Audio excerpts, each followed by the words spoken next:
Thank you, Scott, for your kind words and sage wisdom for our graduating class.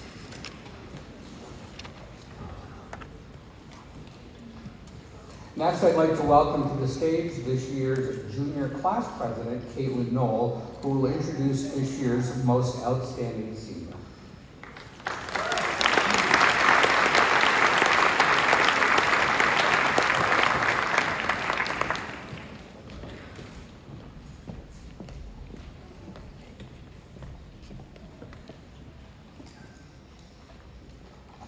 Oh my God, there's a lot of you. One of West Hill's most significant traditions is the selection of the graduating grade's most outstanding senior.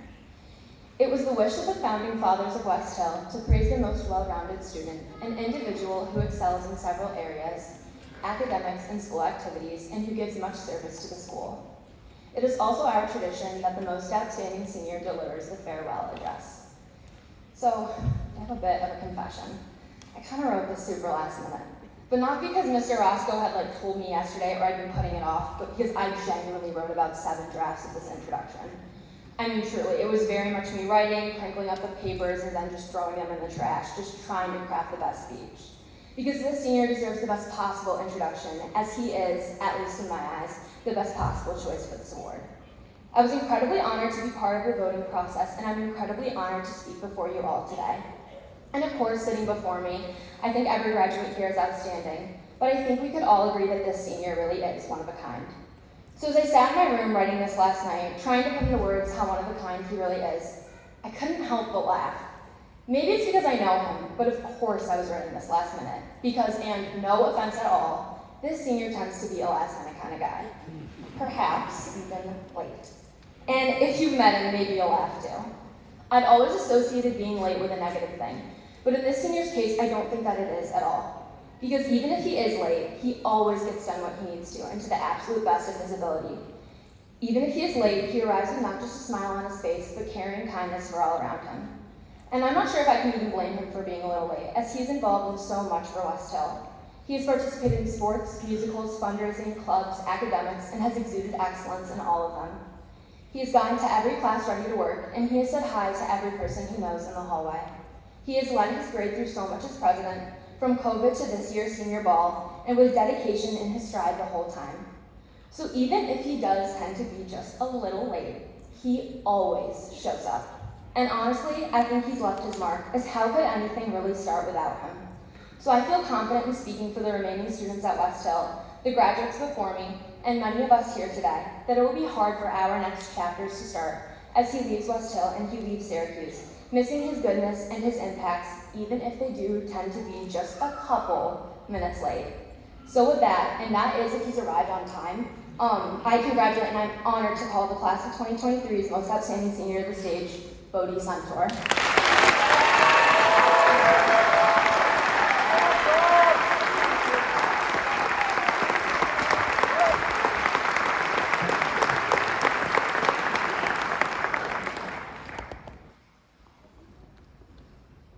All right, good morning, everyone. Thank you for that introduction, Caitlin, and thank you to all of our board members, Mr. Roscoe, Mr. Dunham, Mr. Dolan, Mr. Chapman, all for being here today, and a big thank you to Mr. Auger here for that awesome commencement speech earlier.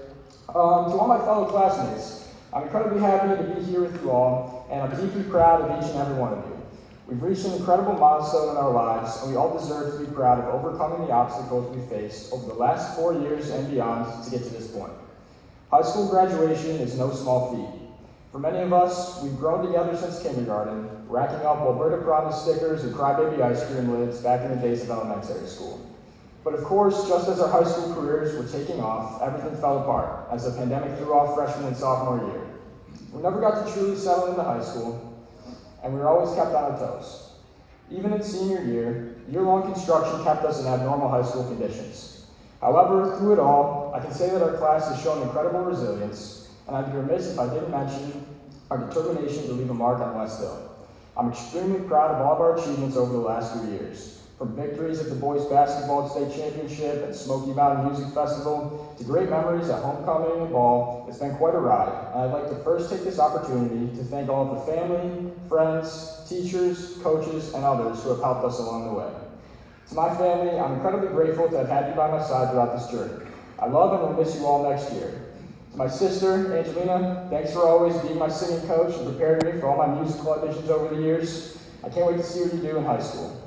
To my dad, thanks for always guiding me and being a great role model and everything from simply being a good person to running fast in track. You helped me achieve a lot in high school, but I couldn't quite seem to catch your personal best in the 800. To my mom, thank you for your countless hours spent working on projects with me, especially your help with 10 years of St. Baldrick's fundraising. None of it would have been possible without you. I don't know how you do it all, but I do know that I'm incredibly grateful to have you in my life. To my brother Henry, you've paved the way for me my entire life. From the days of playing around as little kids, me copying your every move, you've always been my role model and inspiration. Through high school, your strong work ethic, leadership, and your humorous character have pulled me through. From teaching lifeless, unresponsive toddlers how to ski at Labrador Mountain to hitting the field daily grinding for soccer season, I followed you every step of the way and couldn't have asked for a better brother. Finally, to my cousin Ian, not many kids are lucky enough to be in the same class as a family member, and I'm truly grateful that I was given this privilege. From both performing as Courtney Collins in Hairspray in middle school, though admittedly you were cast A, to captaining the modified and JV soccer teams, we've been by each other's side every step of the way. In fact, in kindergarten we both had Mrs. Dowling, though I was in the morning class and he was in the afternoon. Anyway, my memories of those days at Alberta Park, as I'm sure goes for many of my classmates, are somewhat hazy and not something that I often reflect on. That all changed a few weeks ago. On a run during one track practice, we ran to Alberta, and upon getting there, naturally we went to the playground and sat down for a minute for a little break. Don't tell my coach. Sitting atop the slide, somewhere I hadn't been for years, memories slowly came back to me. What started as a trickle of thoughts quickly increased until my head was flooded with visions of my elementary school days. I saw myself soaring on the swing set, eyes closed, feet dangling, imagining I was flying. I remembered sitting on the bus, building little contraptions, hoping to make some miraculous machine out of a pencil, a rubber band, and a fold-back paperclip. I remember dreaming I'd be like Lionel Messi one day as we played soccer during recess. In those days, time seemed endless, barely a concept in our minds. It seemed we had an eternity left together, and being a senior in high school was light years away. There was plenty of time to dive into each idea, explore each dream we had, and forge new relationships with our classmates. But as we grow up, everything speeds up. The seeds of certain dreams we planted never blossom, and some ideas fade away, or we drift apart from certain people we would have rather stayed close to. The next thing you know, you're sitting on the slide at Alberta Park, wondering where all the time went. How did we get here? Growing up through middle school and elementary and high school, things start to come into focus as we shift away from our elementary school mindsets. With that comes great opportunities like playing sports, making music, pursuing our interests, and developing social lives. However, it also seems to bring with it, at times, increased stress, anxiety, or dissatisfaction. Oftentimes, we have high expectations for ourselves and feel like we failed if we don't live up to them. I'm sure all of us have dealt with the time when something we sought to do didn't work out, and we seemingly came up short. For me, I had one such situation after my final soccer season didn't go my way. As I previously mentioned, soccer has always been a major part of my life. I've played since I was 4, and if you knew me in elementary or even middle school, you know it was pretty much my entire personality. As a kid, some of my earliest memories of West Hill were going to see my older cousin Jake's soccer games. I was always captivated by the team, and as I began my journey through West Hill soccer, success on the varsity team was always the coveted end result. I spent many days going to the field and running, and many late nights lifting or doing 1,000 touch drills by the light of a flashlight in my yard. But when my senior season rolled around, I fell short of a starting spot, and I wasn't able to help my team on the pitch before we lost in sectionals. I felt frustrated and embarrassed during the season, and this frustration would often linger with me.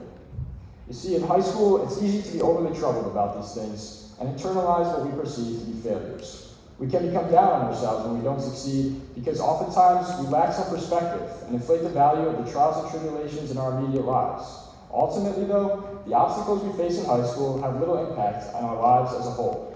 They, of course, don't define who you are or portray your character. In high school, in a certain sense, we're climbing a mountain, with things like social lives, sports, and college acceptances being the most important to us. Often they can consume our lives, and if they don't go our way, we react negatively. However, as we grow up and enter college or the next phase of our lives, the priorities shift. A new mountain. No longer do the same sports and schoolwork dominate what is most significant to us. Suddenly, the things that were so strenuous and character-defining in high school seem arbitrary, and it's laughable that they ever caused so much tension. Life is a series of these very same mountains, and beyond mountains, there are more mountains. But when we realize that each time we move on to a new peak, the trials of the previous one no longer impair us, the journey becomes about enjoying the climb, not worrying about its difficulties. With this perspective, we stop ourselves from being consumed by our challenges and instead seize them as opportunities, knowing a higher summit lies ahead. Remember, we climb these mountains not for the world to see us, but for us to see the world. And this means enjoy the journey, take what we can from our experiences, and use that to learn, grow, and work towards our goals. There are no failures, only lessons. So sitting on the Alberta Park playground that day, I realized our class had reached the peak of our current mountain. Now, as we move on to a new one, it's normal to be uncertain about what the future holds. I certainly struggled with this. For my college applications, I had my sights set on an elite institution. I could see myself working on cutting-edge research at Stanford or hearing from the brightest minds in engineering at Harvard. When I received my decisions and was rejected or waitlisted from all of my top choices, my world was turned upside down. What would I do now? However, I applied to many of these schools without knowing much about them. It turns out it was the places I was more familiar with that were the best fit. Ultimately, I landed on Penn State. Furthermore, though, and more importantly, I realized that my college experience wouldn't be defined by a single moment of acceptance, but over 4 long years. What you choose to do with your time in those 4 years will matter much more than the name on your diploma when it comes to reaching your life and career goals. If any of you face this uncertainty, or found yourself choosing a school or a pathway that wasn't what you originally expected, remember the words of Gandalf the Wandering Wizard. All we have to do is decide what to do with the time that is given to us. Our satisfaction with our experiences is a product of the effort we put into them. So as we look ahead, don't let uncertainty inhibit you as you climb your next mountains, even if they appear misty. Looking back now, the innocent days of elementary school seem so far away, yet simultaneously, it feels like it's too soon to leave it all behind. Well, it's all a mix of emotions right now. What I know for sure is there's no group I would have rather spent the last 13 years with, and I can say in full confidence that our futures are bright. Each and every one of you in this class is ready to make a mark on the world, and I can't wait to see what you all do. High school has taught us to be kind, hardworking, and determined human beings, and if you carry these traits with you always, you will find success in the next chapter of your lives. Use your perspective to your advantage, and you can seize your challenges as opportunities. So climb your mountains, chase your dreams, and remember to always enjoy the journey and keep your eyes on the horizon. Never forget what it means to be a West Hill warrior. Thank you.